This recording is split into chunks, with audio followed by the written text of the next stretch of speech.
ਅਸੀਂ ਇਹ ਪਹਿਲਾਂ ਹੀ ਜਾਣਦੇ ਹਾਂ ਕਿ ਆਇਤ ਦਾ ਖੇਤਰਫਲ ਪਤਾ ਕਰਨ ਦੇ ਲਈ ਅਸੀਂ ਲੰਬਾਈ ਨੂੰ ਚੌੜਾਈ ਦੇ ਨਾਲ ਗੁਣਾ ਕਰਦੇ ਹਾਂ। ਇੱਥੇ ਮੈਂ ਲੰਬਾਈ b ਲਈ ਹੈ ਅਤੇ ਚੌੜਾਈ h ਲਈ ਹੈ। ਇੱਥੇ b ਤੋਂ ਭਾਵ ਬੇਸ ਹੈ ਜਾਂ ਕਹਿ ਲਵੋ ਆਧਾਰ ਹੈ ਅਤੇ h ਤੋਂ ਭਾਵ ਹਾਈਟ ਜਾਂ ਉਚਾਈ ਹੈ। ਇੱਕ ਹੋਰ ਵੀਡੀਓ ਵਿੱਚ ਅਸੀਂ ਸਮਾਨਾਂਤਰ ਚਤੁਰਭੁਜ ਦਾ ਖੇਤਰਫਲ ਪਤਾ ਕੀਤਾ ਸੀ ਜਿਸ ਦੇ ਆਧਾਰ ਦੀ ਲੰਬਾਈ ਅਤੇ ਉਚਾਈ ਪਤਾ ਹੋਵੇ। ਇਸ ਦਾ ਖੇਤਰਫਲ ਵੀ ਆਧਾਰ ਅਤੇ ਉਚਾਈ ਦਾ ਗੁਣਨਫਲ ਹੁੰਦਾ ਹੈ। ਇਹ ਦਰਸਾਉਣ ਦੇ ਲਈ ਉਸ ਵੀਡੀਓ ਵਿੱਚ ਇਸ ਸਮਾਨਾਂਤਰ ਚਤੁਰਭੁਜ ਦਾ ਰੂਪ ਬਦਲ ਕੇ ਇੱਕ ਆਇਤ ਵਰਗਾ ਬਣਾਇਆ ਸੀ। ਸੋ ਇੱਕ ਵਾਰੀ ਮੈਂ ਫਿਰ ਤੋਂ ਕਰਕੇ ਦਿਖਾਉਂਦਾ ਹਾਂ। ਮੈਂ ਇੱਥੇ ਇਸ ਭਾਗ ਨੂੰ ਇੱਥੋਂ ਕੱਟ ਲੈਂਦਾ ਹਾਂ।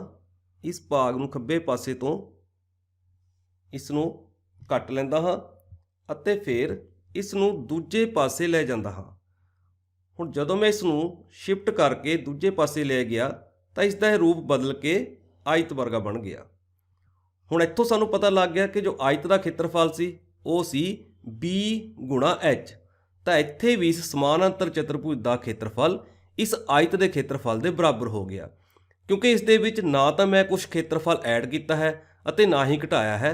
ਇੱਥੇ ਮੈਂ ਕੇਵਲ ਇਸ ਖੱਬੇ ਪਾਸੇ ਤੋਂ ਇਸ ਤ੍ਰਿਕੋਣ ਵਰਗੇ ਖੇਤਰਫਲ ਨੂੰ ਇੱਥੋਂ ਲੈ ਕੇ ਇਸ ਨੂੰ ਇਸ ਸੱਜੇ ਪਾਸੇ ਇਸ ਸਮਾਨਾਂਤਰ ਚਤੁਰਭੁਜ ਨਾਲ ਲਗਾ ਦਿੱਤਾ ਸੀਗਾ।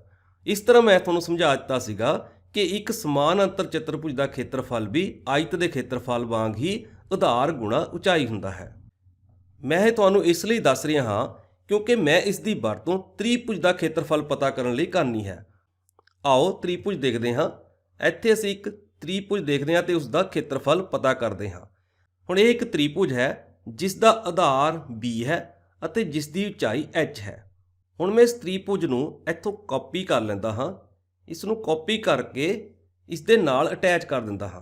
ਕਾਪੀ ਕਰਦਾ ਹਾਂ ਅਤੇ ਫਿਰ ਇਸ ਨੂੰ ਉਲਟਾ ਕੇ ਇਸ ਤਰ੍ਹਾਂ ਉਲਟਾ ਕੇ ਇਸ ਦੇ ਨਾਲ ਲਗਾ ਦਿੰਦਾ ਹਾਂ।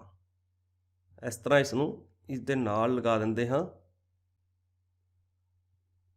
ਹੁਣ ਤੁਸੀਂ ਦੇਖ ਰਹੇ ਹੋਵੋਗੇ ਕਿ ਇਸ ਤ੍ਰਿਭੁਜ ਨੂੰ ਜਦੋਂ ਉਲਟਾ ਕੇ ਮੈਂ ਇਸ ਤ੍ਰਿਭੁਜ ਦੇ ਨਾਲ ਲਗਾਇਆ ਤਾਂ ਇਸ ਦਾ ਆਕਾਰ ਇੱਕ ਸਮਾਨਾਂਤਰ ਚਤੁਰਭੁਜ ਵਾਂਗ ਬਣ ਗਿਆ ਅਤੇ ਸਮਾਨਾਂਤਰ ਚਤੁਰਭੁਜ ਦਾ ਖੇਤਰਫਲ ਹੁੰਦਾ ਹੈ, ਜਿਵੇਂ ਅਸੀਂ ਪਹਿਲਾਂ ਹੀ ਦੇਖਿਆ ਸੀ, ਇਸ ਦਾ ਖੇਤਰਫਲ ਹੁੰਦਾ ਹੈ ਆਧਾਰ ਯਾਨੀ ਕਿ b ਗੁਣਾ h ਉਚਾਈ।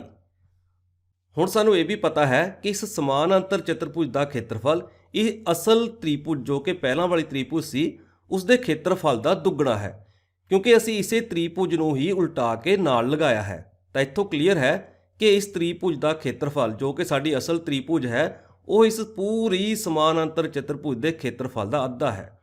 ਹੁਣ ਇੱਥੇ ਅਸੀਂ ਇਸ ਤ੍ਰਿਭੁਜ ਦਾ ਖੇਤਰਫਲ ਪਤਾ ਕਰਨਾ ਹੈ ਜੋ ਕਿ ਸਾਡੀ ਅਸਲ ਤ੍ਰਿਭੁਜ ਹੈ। ਤਾਂ ਹੁਣ ਇੱਥੇ ਸਾਨੂੰ ਇਹ ਕਲੀਅਰ ਹੈ ਕਿ ਇਸ ਦਾ ਖੇਤਰਫਲ ਇਸ ਸਾਰੇ ਖੇਤਰਫਲ ਨਾਲੋਂ ਅੱਧਾ ਹੋਏਗਾ, ਭਾਵ ਕਿ ਇਸ ਤ੍ਰਿਭੁਜ ਦਾ ਖੇਤਰਫਲ ਇਹ ਬਰਾਬਰ ਹੋਏਗਾ 1/2 ਗੁਣਾ ਆਧਾਰ ਗੁਣਾ ਲੰਬ ਜਿਸ ਨੂੰ ਕਿ ਅਸੀਂ ਉਚਾਈ ਲਿਖਦੇ ਹਾਂ, ਹਾਈਟ ਲਿਖਦੇ ਹਾਂ। ਤਾਂ ਇਸ ਤਰ੍ਹਾਂ ਅਸੀਂ ਇਸ ਤ੍ਰਿਭੁਜ ਦਾ ਖੇਤਰਫਲ ਪਤਾ ਕਰ ਸਕਦੇ ਹਾਂ। ਹੁਣ ਤੁਹਾਡੇ ਮਨ 'ਚ ਆਉਂਦਾ ਹੋਵੇਗਾ ਕਿ ਸ਼ਾਇਦ ਇਸ ਤਰ੍ਹਾਂ ਦੀ ਤ੍ਰਿਭੁਜ ਦਾ ਹੀ ਖੇਤਰਫਲ ਇਸ ਫਾਰਮੂਲੇ ਨਾਲ ਪਤਾ ਕੀਤਾ ਜਾ ਸਕਦਾ ਹੈ। ਹੁਣ ਇਸ ਦੇ ਲਈ ਆਓ ਆਪਾਂ ਇੱਕ ਹੋਰ ਤ੍ਰਿਭੁਜ ਲੈ ਲੈਂਦੇ ਹਾਂ। ਹੁਣ ਇੱਥੇ ਮੈਂ ਇੱਕ ਤ੍ਰਿਭੁਜ ਲਈ ਹੈ ਜਿਸ ਦਾ ਕਿ ਇਹ ਕੋਣ 90 ਡਿਗਰੀ ਤੋਂ ਵੱਡਾ ਹੈ। ਇਸ ਤਰ੍ਹਾਂ ਦੀ ਤ੍ਰਿਭੁਜ ਨੂੰ ਅਸੀਂ ਅਧਿਕ ਕੋਣੀ ਤ੍ਰਿਭੁਜ ਆਖਦੇ ਹਾਂ।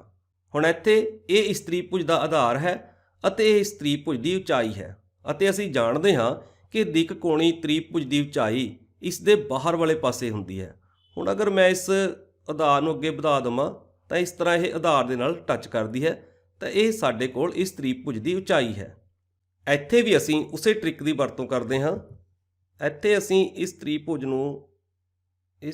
ਨੂੰ ਕਾਪੀ ਕਰ ਲੈਂਦੇ ਹਾਂ ਅਤੇ ਫਿਰ ਇਸ ਨੂੰ ਪੇਸਟ ਕਰਕੇ ਇਸ ਦੇ ਉੱਪਰਲੇ ਪਾਸੇ ਉਲਟਾ ਕੇ ਇਸ ਨੂੰ ਇਸ ਤਰ੍ਹਾਂ ਉਲਟਾ ਲੈਂਦੇ ਹਾਂ ਅਤੇ ਉਲਟਾ ਕੇ ਇਸ ਨੂੰ ਇਸ ਦੇ ਉੱਪਰ ਹੀ ਜੋੜ ਦਿੰਦੇ ਹਾਂ, ਇਸ ਦੇ ਨਾਲ ਜੋੜ ਦਿੰਦੇ ਹਾਂ। ਇਸ ਤਰ੍ਹਾਂ ਅਸੀਂ ਇਸ ਨੂੰ ਜੋੜ ਦਿੰਦੇ ਹਾਂ। ਹੁਣ ਇੱਥੇ ਤੁਸੀਂ ਦੇਖਿਆ ਕਿ ਇਸ ਨੇ ਇੱਕ ਸਮਾਨਾਂਤਰ ਚਤੁਰਭੁਜ ਦਾ ਰੂਪ ਧਾਰਨ ਕਰ ਲਿਆ ਹੈ ਜਿਸ ਦਾ ਖੇਤਰਫਲ ਹੈ ਆਧਾਰ ਗੁਣਾ ਉਚਾਈ, ਜਿਸ ਦਾ ਕਿ ਆਧਾਰ b ਹੈ ਅਤੇ ਉਚਾਈ h ਹੈ।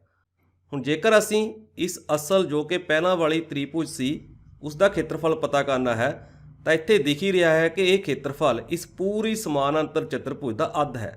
ਤਾਂ ਇਸ ਤੋਂ ਭਾਵ ਇਹ ਹੋਇਆ ਕਿ ਇਸ ਦਾ ਖੇਤਰਫਲ ਬਰਾਬਰ ਹੋਇਆ 1/2 ਗੁਣਾ b ਗੁਣਾ h।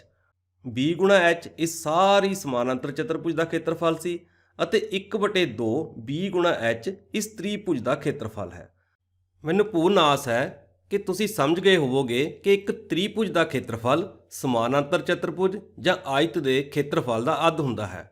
ਸਮਾਨਾਂਤਰ ਚਤੁਰਭੁਜ ਅਤੇ ਆਇਤ ਦਾ ਖੇਤਰਫਲ ਹੁੰਦਾ ਹੈ b ਗੁਣਾ h ਭਾਵ ਆਧਾਰ ਗੁਣਾ ਉਚਾਈ ਅਤੇ ਤ੍ਰਿਭੁਜ ਦਾ ਖੇਤਰਫਲ ਉਸ ਦਾ ਅੱਧ ਭਾਵ 1/2 ਗੁਣਾ ਆਧਾਰ ਗੁਣਾ ਉਚਾਈ ਹੁੰਦਾ ਹੈ।